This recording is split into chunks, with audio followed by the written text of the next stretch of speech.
Magandang balita po nito para sa ating mga magsasakang Pilipino, mga kababayan. Etong si Apo Bongbong, mga kababayan ko, ay mayroon pong magandang regalo sa ating mga kababayang magsasaka, mga kapatid. Eto po mga kababayan, napapakita ko po sa inyo.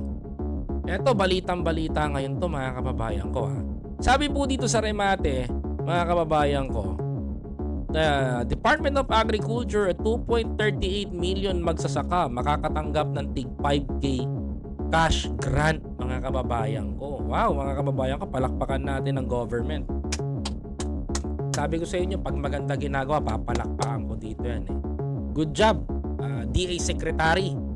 O yan, mga kababayan ko, binubuhat mo si Presidente sa maganda. Yan ang gusto ko, mga kababayan ko. Yan ang magandang gawin, mga kababayan. Sabi dito, mga kababayan, ito po ang sabi, mga kababayan ko, sa balita.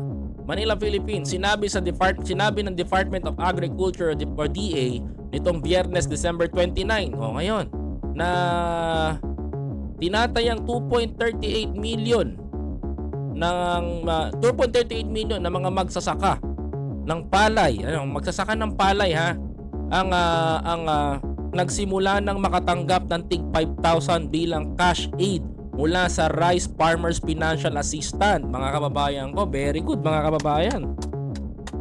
Ayan ang magandang balita, 'di ba? Oh, sabi pa dito mga kababayan ko, ang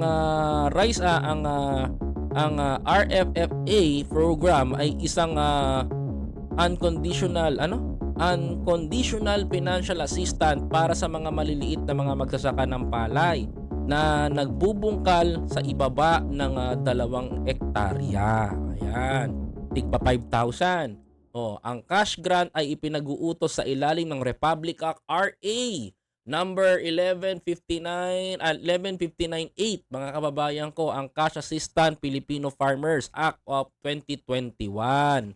Ayan na pinangasiwaan ng Department of Agriculture ng Department of Agriculture. Sabi pa dito, mga kababayan ko, ang programa ay pinondohan sa pamamagitan.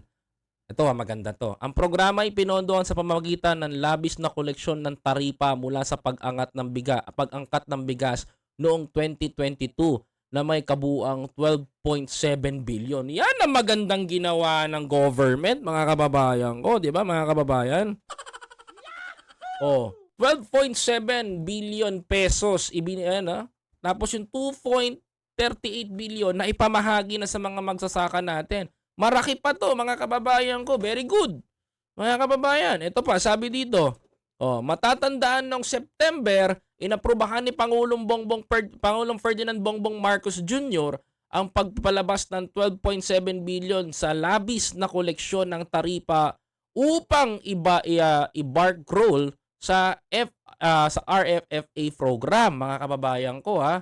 Sabi pa dito, ito pa, dagdag pa natin. Noong December 28, sinabi ng Department of Agriculture na 458,435 na account ng mga magsasaka account ng mga magsasaka na kredito na tumulong kredito? Tawag daw, malalim na kredito na tulong sa pera, mga kababayan ko, sabi dito ha.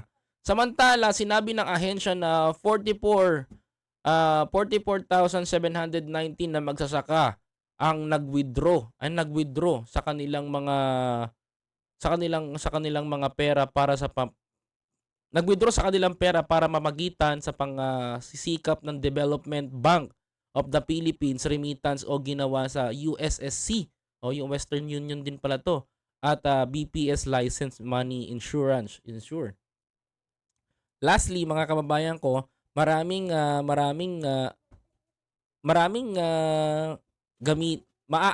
gamitin, ang liit kasi. Maaaring gamitin ng mga maliliit na magsasaka ng palay ang pera na matatanggap nila pa sa pang-araw-araw na sustained personal na paggamit maliban sa agriculture. So pwede rin pala nilang gamitin ito, di lang pala sa agricultural. Well, napakaganda po nun, mga kababayan ko. Ito naman ang para sa akin, mga kababayan ko. Hopefully sana etong mga kababayan natin mga magsasaka, mga kababayan ko, wala na kaming makikita dito sa kalye na mga nagrarally ha, mga kababayan.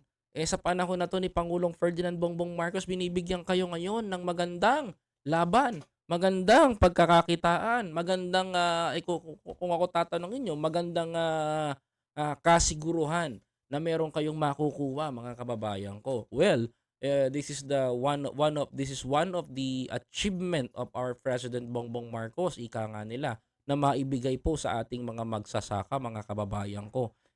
Kumbaga dream come true ito, mga kababayan ko, eh. Kung iba nakaupo diyan, yung 12.7 billion malamang magic, 'di ba? Malamang disappear. 'Yan ang puwedeng mangyari do'n. But, Marcos ang nakaupo, mahal ng mga Marcos ang ating mga magsasaka at, binibigyan ng magandang opportunity yung ating mga magsasaka. Eto na po mga kababayan ang resulta. Eto na po mga kababayan ko. So, napakalaking tulong po niyan at, magagamit niyo po sa inyong pang-araw-araw, 'yan ha. Kaya mga kapatid, 'wag kayong, wala na sana akong makikita na babalik pa sa kalye at magra-rally para lang, makipaghidwaan doon sa mga ano, makipaghidwaan do'n sa ating gobyerno, okey? And, I would like to congratulations and a happy new year kay, DA Secretary. Ayan, thank you very much for your, supporting our president and, giving our sa pagbibigay ng laan ng oras at panahon sa ating mga magsasaka, mga kababayan. Bilang, Department of Agriculture Secretary, hopefully sana hindi ka magkakamali sir, ayaw kitang banatan ha. Gustong-gusto ko 'yan, nakakatulong sa ating mga farmers dahil, alam niyo naman, malapit sa puso natin ang ating mga magsasaka, lalong-lalo na 'yan kasi ang minulat sa amin ni Senator Amy Marcos. 'Yan kasi ang pinakita niya sa sa'min, mga kababayan ko. 'Yan yung mga minamahal ng mga Marcos, yung mga maliliit na tao, mga kababayan, ang inaangat nila, mga kababayan ko. Hopefully, mga kababayan, ay, sana sa maliit na halaga na 'yan, sana'y makatulong sa inyo at higit sa lahat mga kababayan ko, ay mapagyabong o mapakinabangan niyo sa pang-araw-araw. I know maliit pa 'yan na halaga, but, maitatawid niyan yung 3 o 4 na araw ninyo. Lalong-lalo na kahit na sa pambili ng mga abono, na pambili ng, pandagdag gastusin ng inyong mga anak, mga kababayan ko. Maliit man 'yan pero sabi ko sa inyo, malaking tulong pa rin 'yan para sa pang-araw-araw, okey? Mga kababayan ko, kaya maraming salamat sa mga magsasaka natin, mabuhay po kayo. Deserve nyo po kahit maliit po 'yan, sana ay, ingatan niyo po at pahalagahan natin. Nandiyan po ang gobyerno para sa atin, mga kababayan ko.